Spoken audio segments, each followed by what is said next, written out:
It's time for Spotlight on Florida. Tourism headlines, events around the state, and interviews with tourism leaders. Right now on Spotlight on Florida. Something new is coming to downtown Tampa. And stay with us all day to catch our interview with Michael Alford, the athletic director of the Florida State University.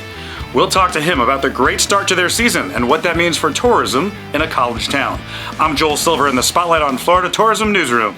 And I'm Melissa Schimento. Let's get into some headlines. First up, what's new? A 250-foot tall Ferris wheel has been proposed for Tampa's Channel District.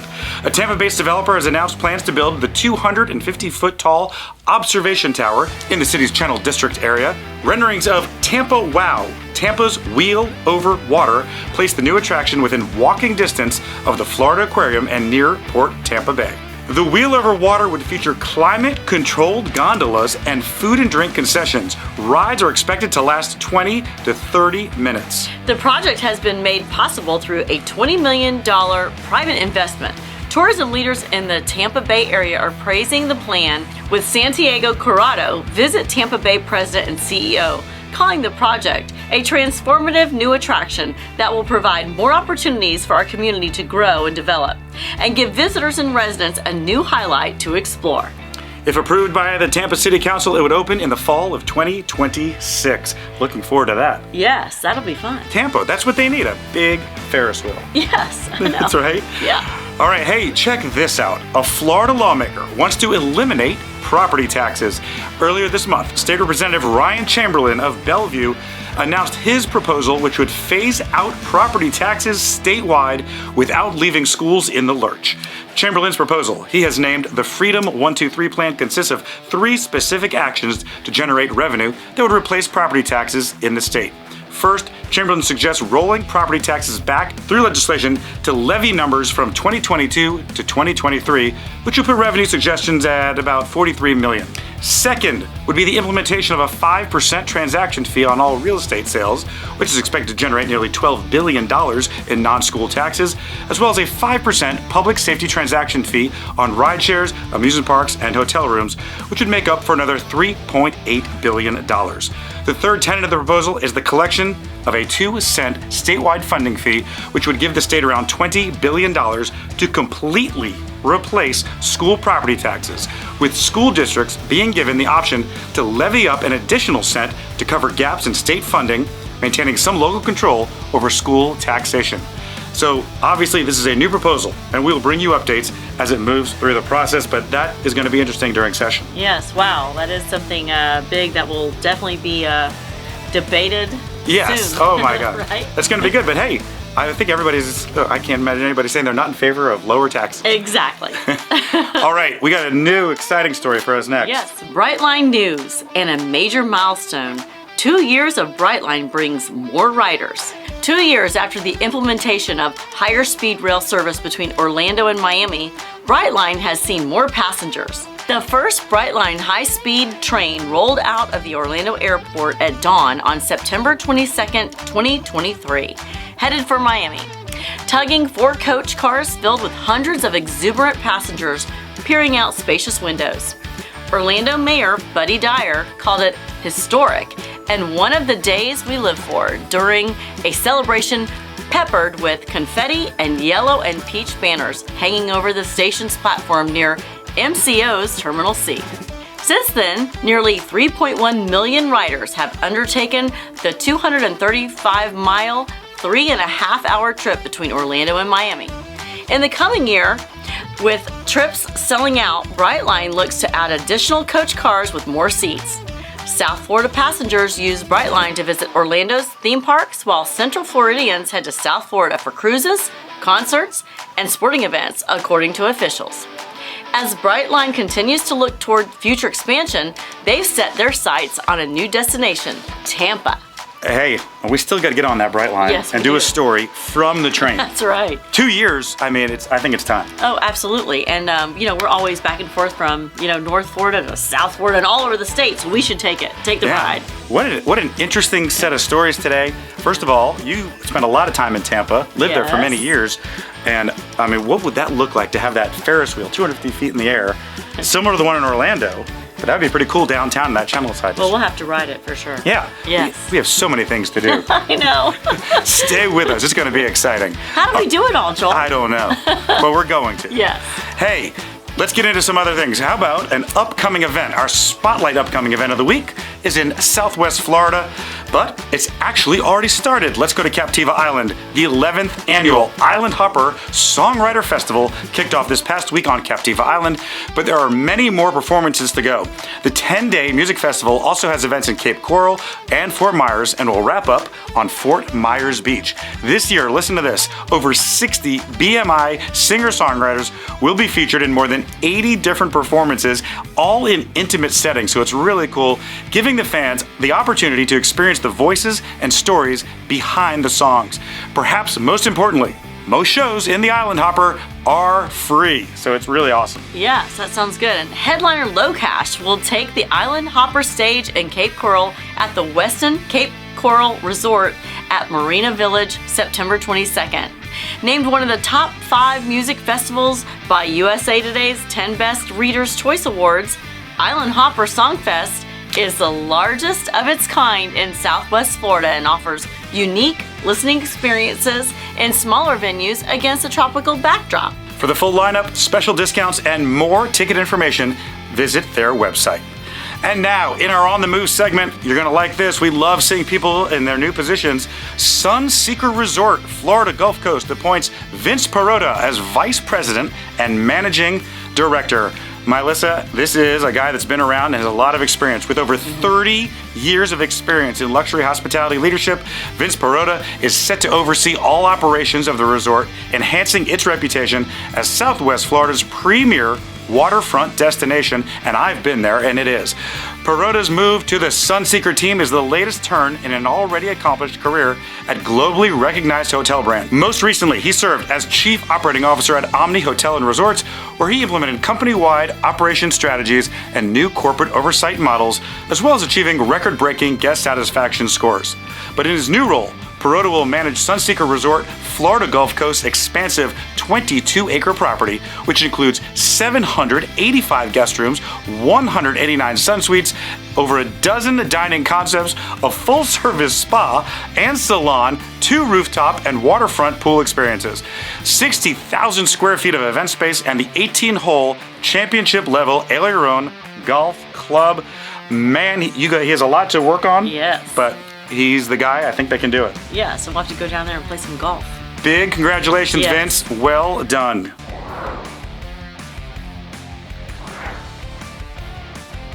You are looking at images of DeSoto County, right in the middle of Florida, just a little bit east of Sarasota. It's a great place to be, and it is time to talk tourism, and today we're talking tourism about DeSoto County.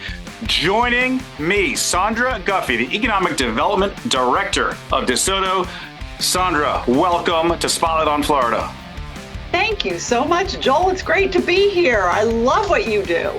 I'm so happy you're here. We've seen so much of you over the last few weeks, and you're at all these great events, but I got to start with this because I'm super excited about it. Let's take a look at some of the footage here. This is the Flagler Awards at Visit Florida's conference, the Governor's Conference on Tourism, giving away awards to some of the best efforts in marketing and tourism. And Sandra, you, DeSoto County, you all came away with one of the top awards, the Henry Award. Tell me about it. Well, thank you, Joel. Yes, we are very pleased. It was a team effort, of course, with our agency, Destination by Design, as well as our tourism department here. Well, there's 2 of us, so that makes it a department. And we worked very closely to put together a new branding effort for DeSoto County tourism. And we are Visit DeSoto, visitdesoto.com, and our tourism tagline is Florida Wild, because we really thought that picked up the spirit and the culture of who we are in DeSoto, that we're not your typical Florida. We're not a beach destination. We're not tourism aspects such as theme parks. We are a lot of Peace River, which still has that rugged, rural, wild Florida atmosphere. And then our people. are have that rugged, resilient attitude, that work really hard, that work close to the land, and we wanted to bring that out, and did that with our logo, and then with our tagline, as well as our advertising and promotional efforts. That's awesome, because we love having rural counties here on Spotlight on Florida. You guys are such a treasure of what we do in Florida, and sometimes not well known, but these are the kind of efforts, that you put out, and also working with Visit Florida. Absolutely. Thank you. We really appreciate that Visit Florida has done an exceptional job of recognizing the importance of rural. They have not overlooked us. They have embraced us, and they reach out to us with ideas, with input, with opportunities. They helped us tremendously right after Hurricane Ian, which was devastating to our community, by helping with a major marketing campaign that really gave us a boost. And a lot of it was the emotional encouragement of knowing somebody was out there for us. It was a great, what they did was fantastic for us, and we really appreciate that Florida recognizes that rural is important, that it offers really something for everyone, because you can have your beach experience, and then you can come and kind of relax a little bit and kick back here in the rural counties. Yeah, no, it's great. It's great stuff. If I'm coming to DeSoto County, I know you touched on it a little bit, but what am I going to do? Oh, well, you are going to go on a ride on the Peace River. Now, if you're really adventurous, you can do it on a kayak or a canoe, or you can just sit back in an airboat and enjoy looking around. You'll see some things. That's what I'm doing. I'm doing the airboat. It's fun. You know what you'll see when you go down the Peace River is you'll look and you'll see parts of the river that are really thick growth, and of course you'll see the huge alligators, but you just imagine that you could see a dinosaur walking out of there. Like you have just gone back in time, and there is T-Rex coming right at you. So we have some of that primitive feel to it. Yeah, you're 10 minutes away from everything you could possibly need, such as all the great homegrown restaurants, with some of that authentic Florida food. So we're going to let you eat and shop as well, because that's very important too. And then if you want to do a little bit different experience, you can go, you can play golf in our really nice 100-year-old municipal golf course. And we just want you to know that there's going to be something that you can do. We've got some nightlife with a Neon Moon Saloon that teaches line dancing. So don't worry, Joel, you can get on your dancing boots and you will hit the floor. Yes. So we've got you covered. I can hang on a dance floor doing some line dancing, I think. Good. Absolutely. I know you can. No, that's great. It's interesting because those tourism marketing dollars, we always talk about it, but they're key. They're key, and I'm sure what the funding from the county, Visit Florida, but we got to always keep the marketing effort going, huh? Yes, it is an ongoing effort, because people just go with what's top of mind. So we've got to keep right in front of them with our message and our availability, knowing about big events. One of our biggest events is our rodeo twice a year. That is almost in its 100th consecutive year. It is fabulous. It attracts contestants from all over the country, even some from Canada and South America. So it is truly an international event. But that's just twice a year that we have those big events. So the rest of the year, we also have something to offer, and it's important to remind people, come on back, come to the farmer's market, come on back, come to the old opera house and see, a musical or something to keep people engaged and knowing that we have something year round. I like it. I like showing the rest of the country and the world, obviously, but I like in-state tourism as well. So it's good that everybody knows what's going on there, so we can funnel some people, even more people, towards DeSoto. It's a great thing. Let's backtrack for a second. We started talking about those Flagler Awards. It was great seeing you on stage. Congratulations on that. I mean, what an accomplishment. There's so much going on in the state, and for you to bring home the top award in that category, that's pretty big. But in general, that whole conference, Visit Florida puts on a great show, huh?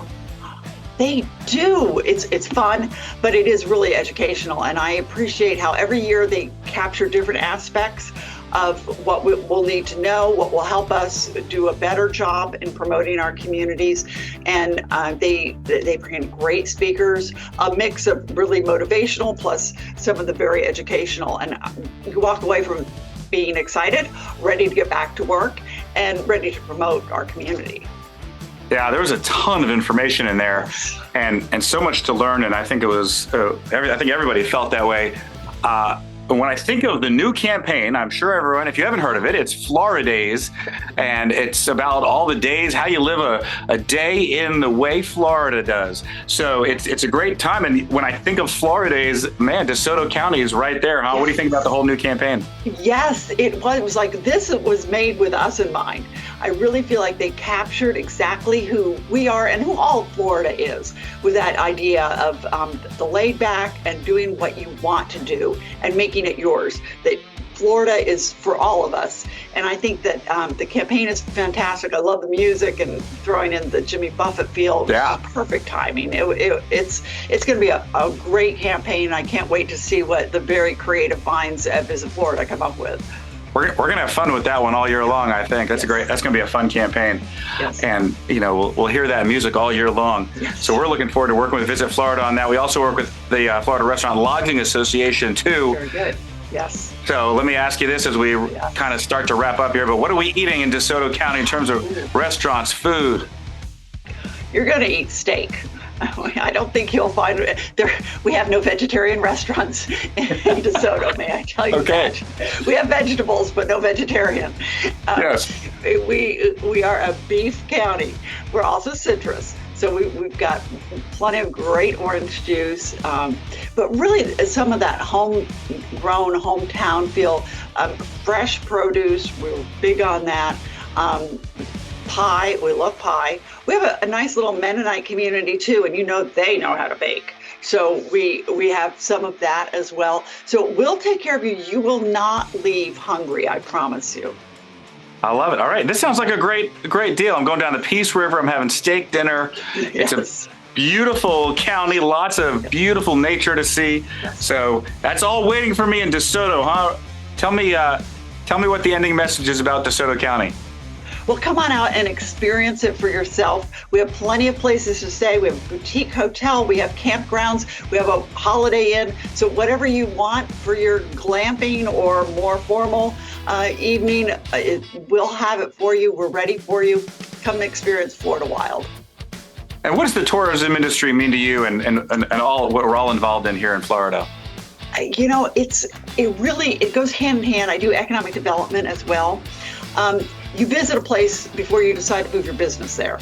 So tourism and economic development go hand in hand. We do more of the marketing end for economic development. So this is critical as part of the growth of Florida. And I don't just mean in numbers of new people moving here. I mean in widening our base as far as our economy is concerned as well. So tourism is the first step, and it's the front-facing step in our economic development efforts, and I'm just so excited that we are part of a terrific Florida Commerce Department, and we feel right at home there.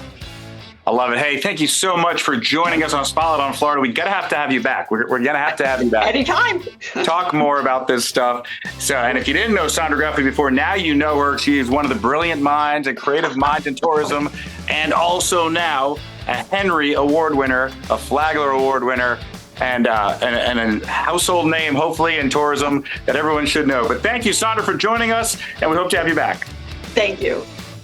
All right, that's going to wrap it up for this interview. Spotlight on Florida's back with more. Stay tuned.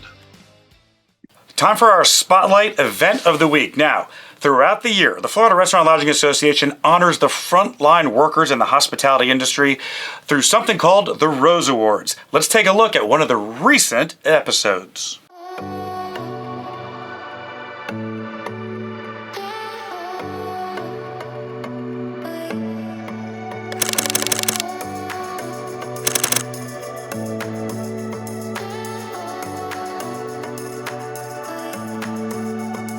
Big round of applause for all of the nominees.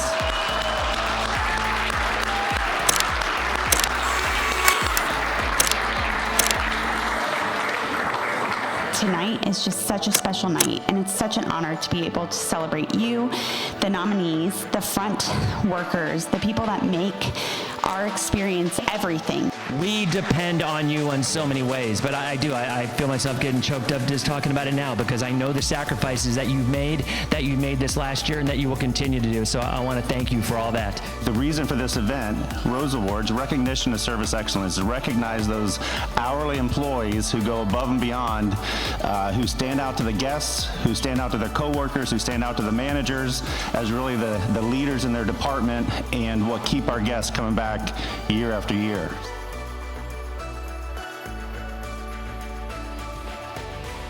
Spotlight on Florida on the air with a brand new segment, Around the State, interview topics.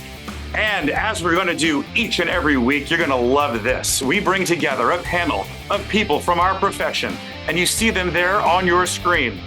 First of all, in the top corner, she is the regional manager of CJ Publishers. That's the welcome guide map, and a longtime hospitality person, Sunny Flynn. Sunny, welcome to you. Thank you.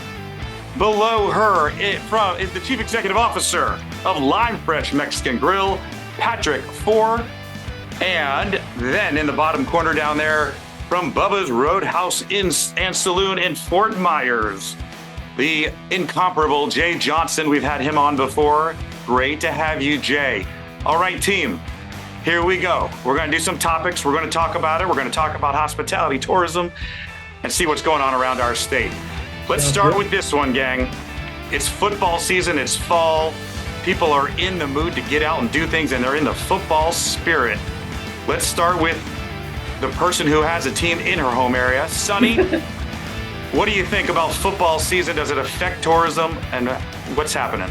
Absolutely. So the Tampa Bay Buccaneers obviously have a huge draw now that the Rays are playing right across the street from them because they're temporarily housed at Steinbrenner.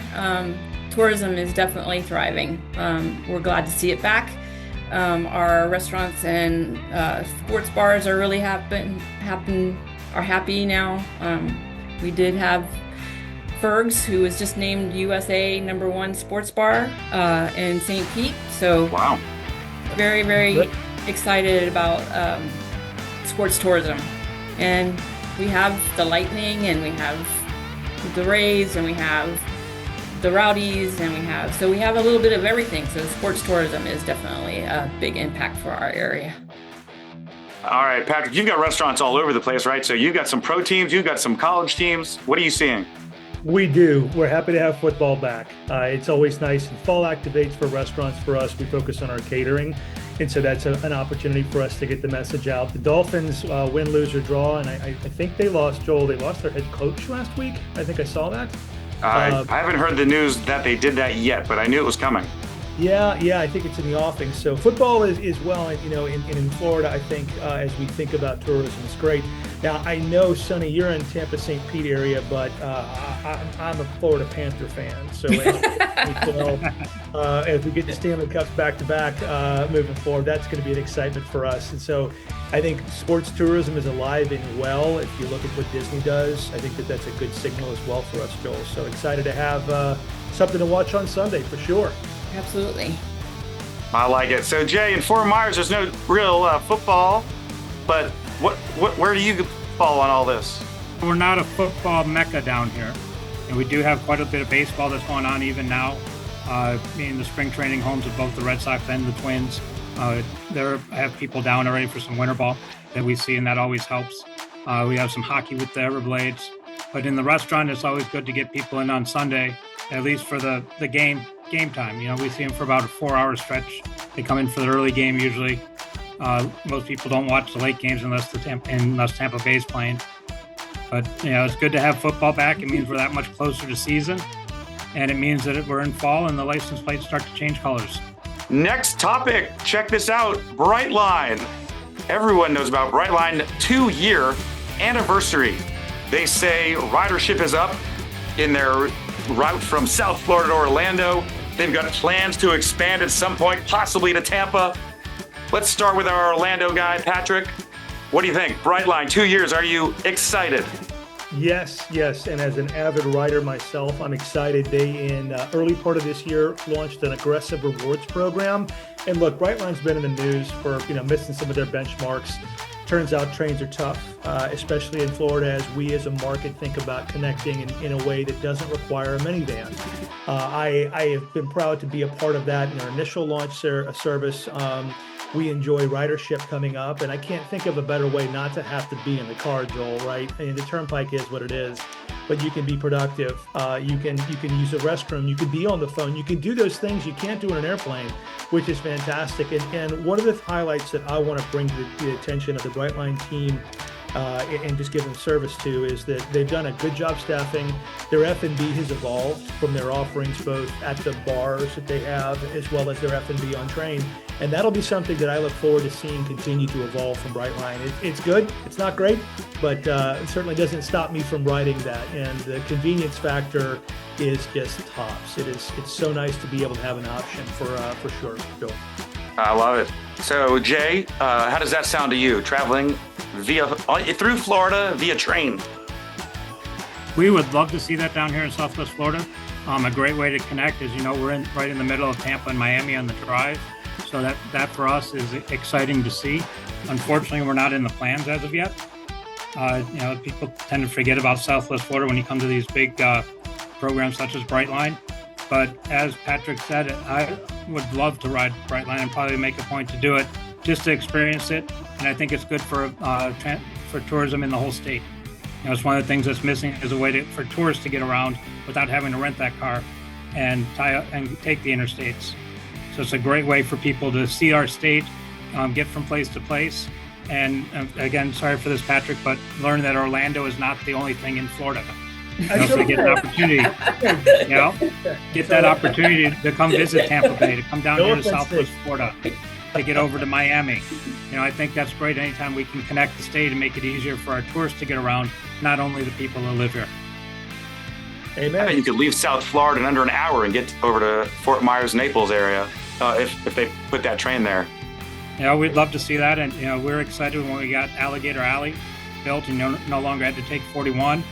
All of a sudden we got an actual highway. That was big and helped connect the two areas. And we see a lot of people coming over now from Miami because of that connection. That's awesome. Sonny, what do you think about that? If we did a square, right, all the way around, South Florida, Orlando, Tampa. We are in discussions to bringing them to Tampa. I think that would be phenomenal. That Malfunction Junction has been around since I was little. I don't know why they created it that way, but it just not a train would be phenomenal. And a lot to Patrick's thing, I could actually work and get some stuff done while I'm traveling to Orlando or Miami. And instead of driving for 4 hours or sometimes 6 on I-4 trying to get to Orlando. Sonny, did they, I saw, it was probably about 6 months ago, they actually issued bonds for that development. And a couple of the stops along the way that are being proposed, I think they had one Lakeland, and then as it gets in, I mean, nothing could please me more to go over to that coast more often, but that I-4 parking lot is just out of the equation. It looks like they're continuing to make that plan happen for Tampa. Do you have a sense on timing from your desk at all with tourism? It's still up in the air. We're saying 3 to 5 years. They still have to lay track and all that stuff, but approval. The bonds are definitely are happening, so the plans are moving forward. Awesome. And then obviously, change in politics and politicians are also going to affect how that goes. But our roadways definitely need it.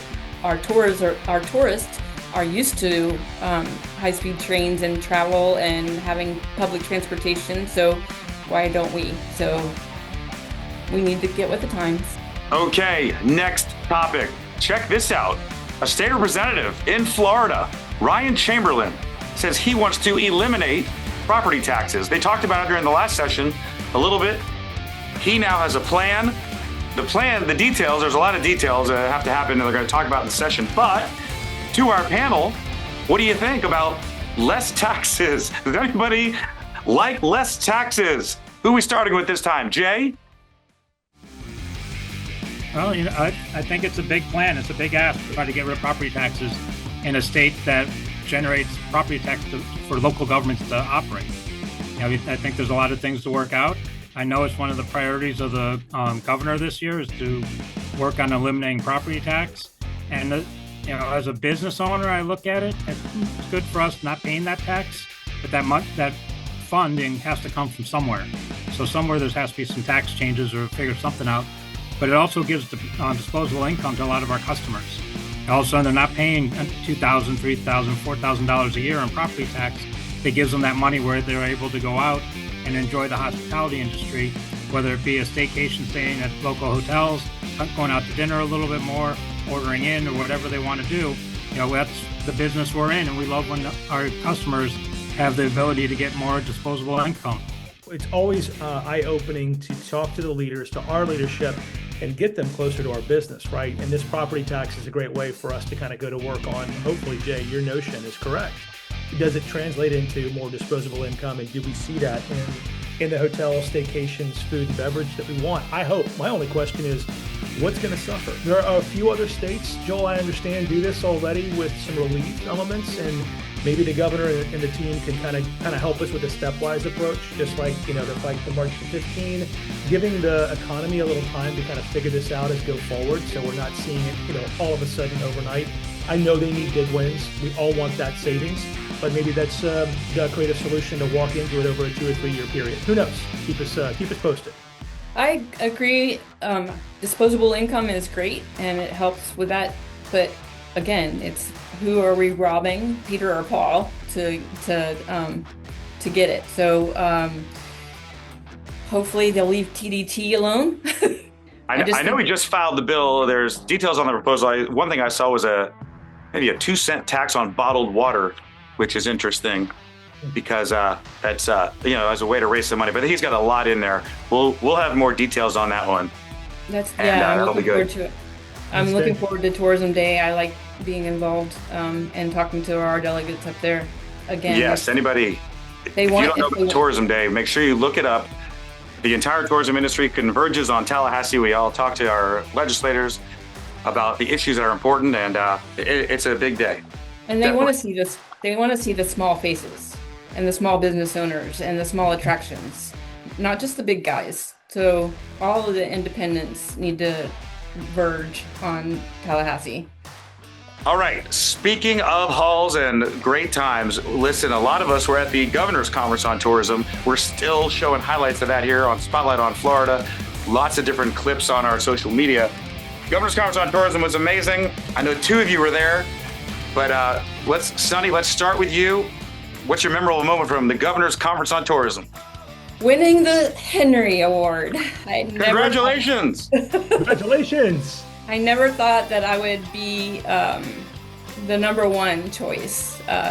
When I was notified about being a winner for marketing, especially for our passion project for Johns Pass Village after the hurricanes, meant a lot. So I don't know if you guys, one of you was there. Riding the Storm Out, Weather Not Broken was my campaign, and it was about Johns Pass Village and opening up all the 110 individually owned businesses, opening up and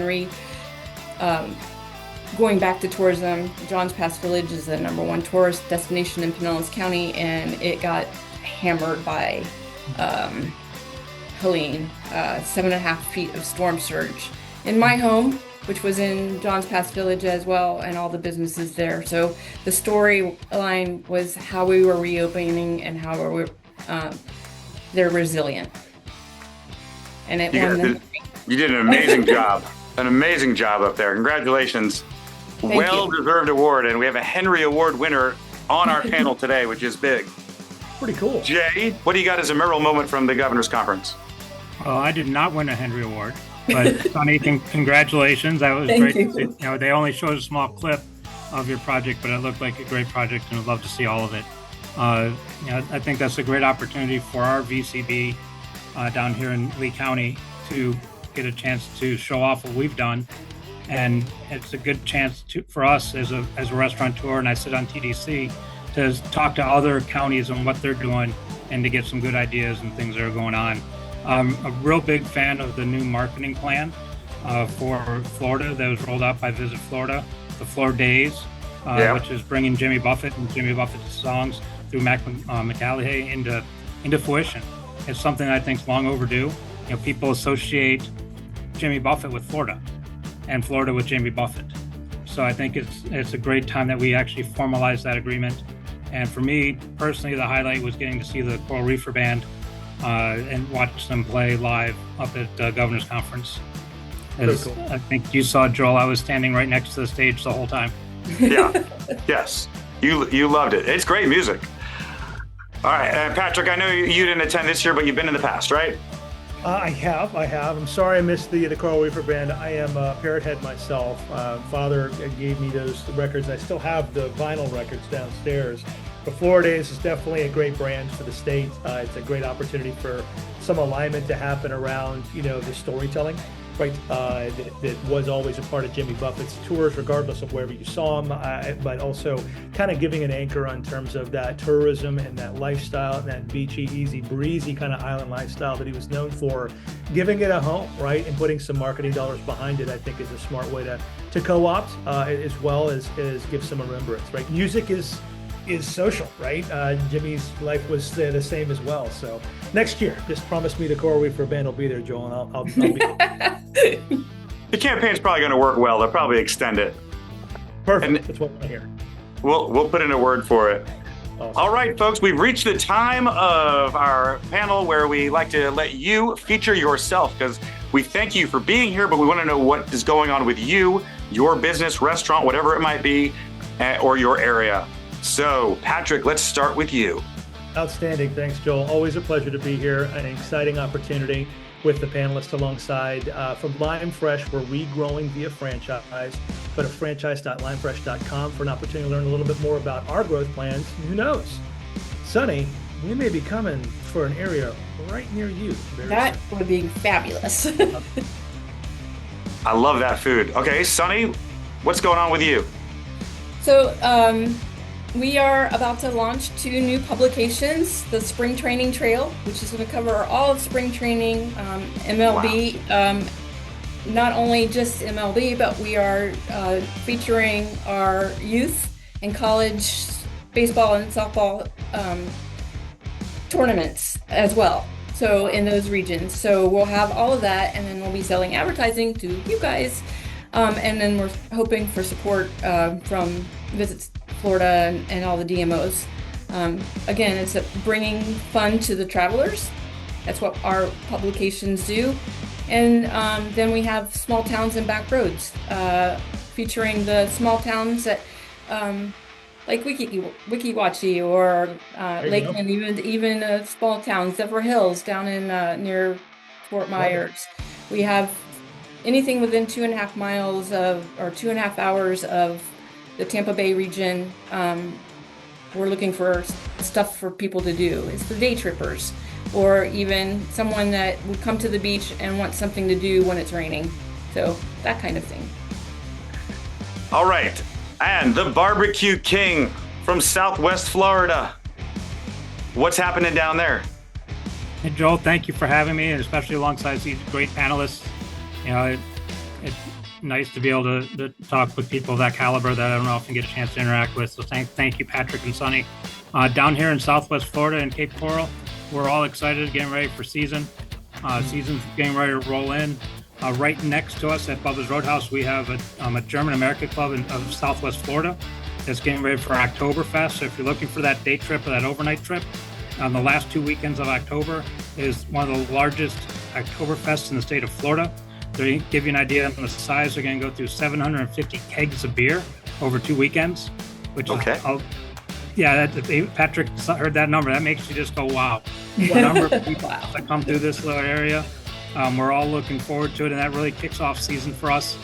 Our catering is going full by then, and we're starting to get into our fall wedding season in November, and roll right into the holidays and into spring training and season. So we're looking forward to it, and we're at the beginning of an exciting time of year. Hey, team, I had a dream about this kind of a panel, and it couldn't have gone any better. Our first around the state panel covering all these great stories that are happening, and it was great to hear from all of you. What a great first panel. I want to thank you all for joining us, and we hope you'll all come back. Thanks, Joel. Absolutely. Invite. Yeah, definitely enjoyed it. That's going to wrap it up for this episode. More Spotlight on Florida is coming up.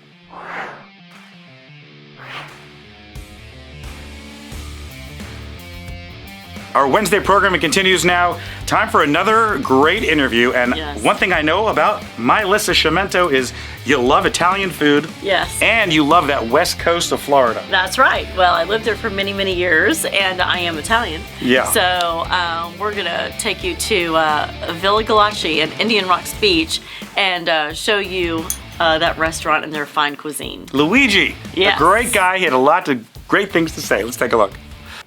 Right now on Spotlight on Florida, we're talking to Luigi Galacci from Villa Galacci and Indian Rocks Beach. So, hi Luigi, welcome to Spotlight on Florida. We're talking to people in the hospitality industry as we begin 2025, and we're thrilled to have you on with us. Hi, Melissa. Thank you so much for inviting me. I really appreciate that. Well, it's our pleasure. And, you know, Luigi, I love your restaurant, and I've eaten there many times. But for those of our viewers who haven't visited, tell us about your restaurant. Well, we're a small, about 100-seat Italian restaurant, fine dining Italian. We've been around for 30 years.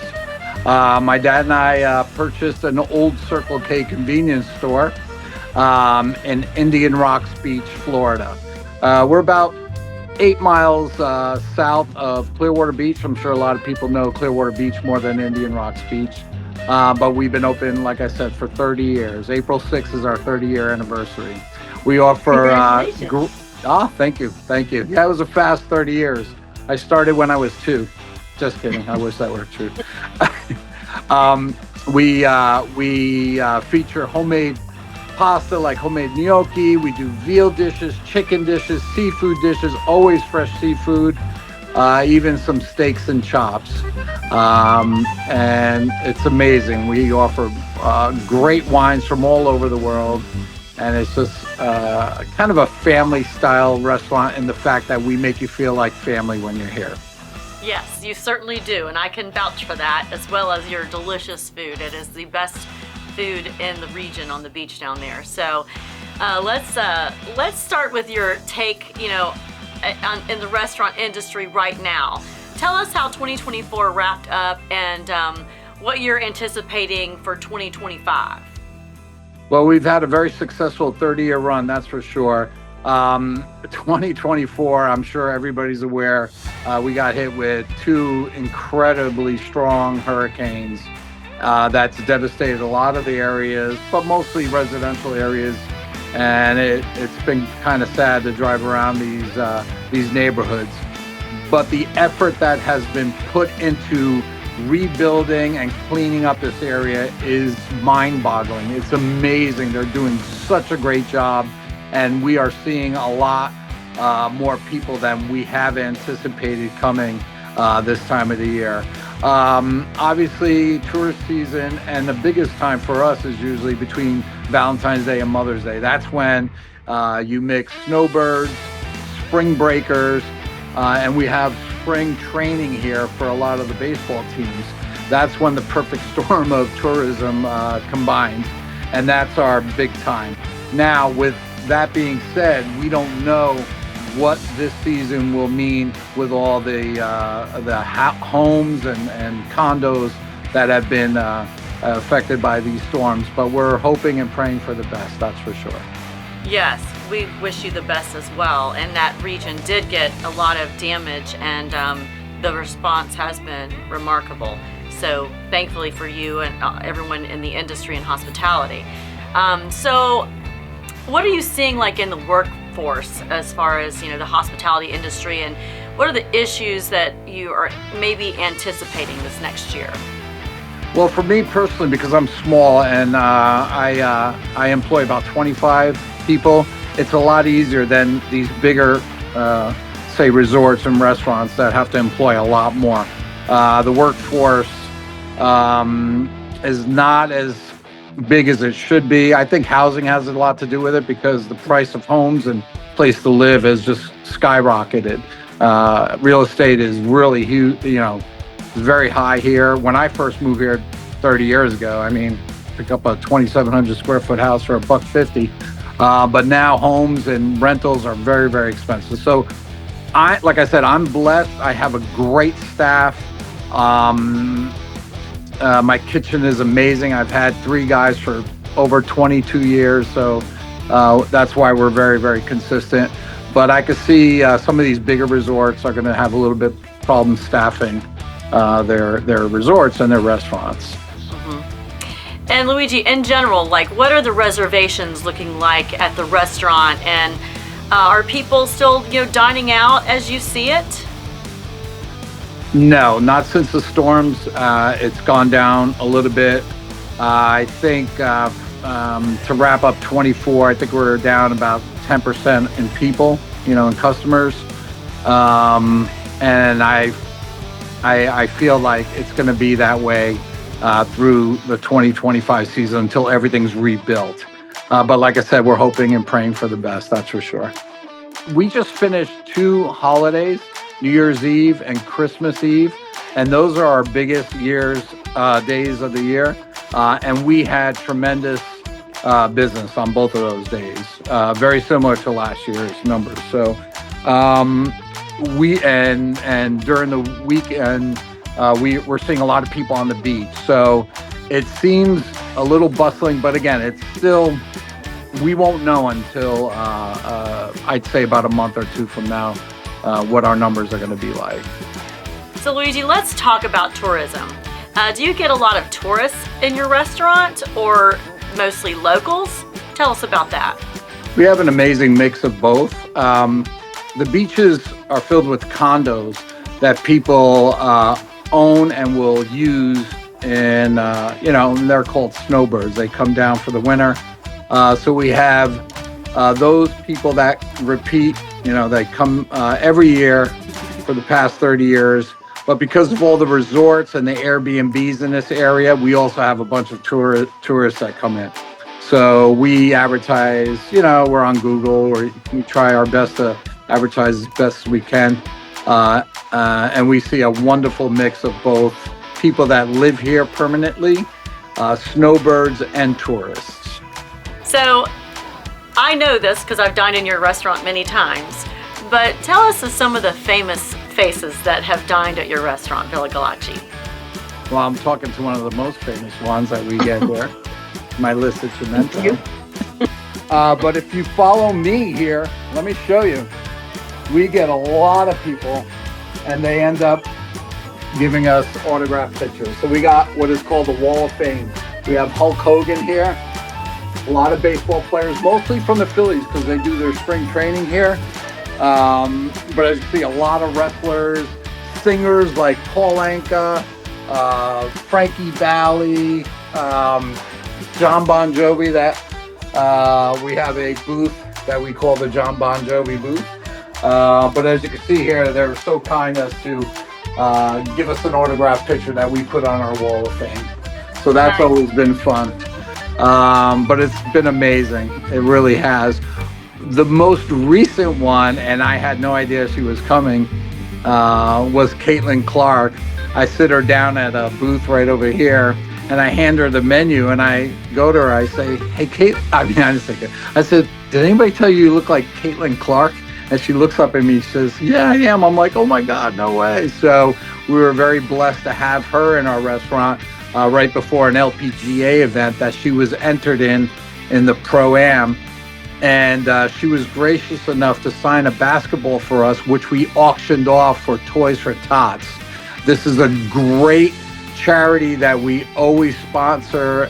It's sponsored by the Marine Corps, but we always have a box here every year, and all of our customers bring in toys for these underprivileged children. So she signed that, and a guy that was sitting next to her after she left, who was a huge fan of hers, said, what are you going to do with that ball? And he ended up buying it from us, and we bought a bunch more toys for that. It was amazing, like when stars aligned, and it really did. Yes. For us. Oh, that's nice. What a great story. And you guys, I know you give back to the community as well. So let's talk about your area, Indian Rocks Beach, where your restaurant is located. I know it's a popular tourist destination spot. So talk about what efforts you see that are bringing people in. Well, Indian Rocks Beach has been known for as long as I've been aware of it, since the 70s, as a sleepy little beach cottage kind of place. With Airbnb now, it's become a great tourist spot, whereas people are actually renting out their homes on Airbnb. And Indian Rocks is pretty much the only area or the only city around here that allows for that as far as beach cities go. Everywhere else you'll find like a month minimum. So we get heavy tourism here in Indian Rocks Beach. But the surrounding areas like Clearwater Beach and Reddington and St. Pete Beach, and they got these giant resorts that a lot of people flock to. And a lot of the concierge and just word of mouth and obviously Google is what drives business to us. And that's what we rely heavily on. Again, we've been around 30 years, so word of mouth and people that repeat are huge for us. Yes, and you do have a great reputation. And if you haven't dined at Villa Galachi, if you're in the area, you should definitely go by. And then do you have any words of encouragement for your colleagues in the tourism industry, the restaurants, hotels, theme parks, in general? Well, just keep doing what you're doing. We will rebuild, and we'll have strong tourism as soon as this whole area is refurbished. And the one thing I'd like to mention is the city's got to get together and give these people that are trying to rebuild their permits so they can rebuild. That's the one thing that may hold things up. But other than that, just keep doing what you're doing. We're going to make it through. We've been through some tough times, and in the 30 years that I've been here, I've never seen a storm, actually 2 storms like this before in my life. Hopefully it's a once in a lifetime storm that won't come back. Yes, hopefully. So, well, Luigi, thank you so much for joining us on Spotlight on Florida. And we wish you, continued success in 2025. Well, thank you very much. I hope you have a beautiful day. Thank you.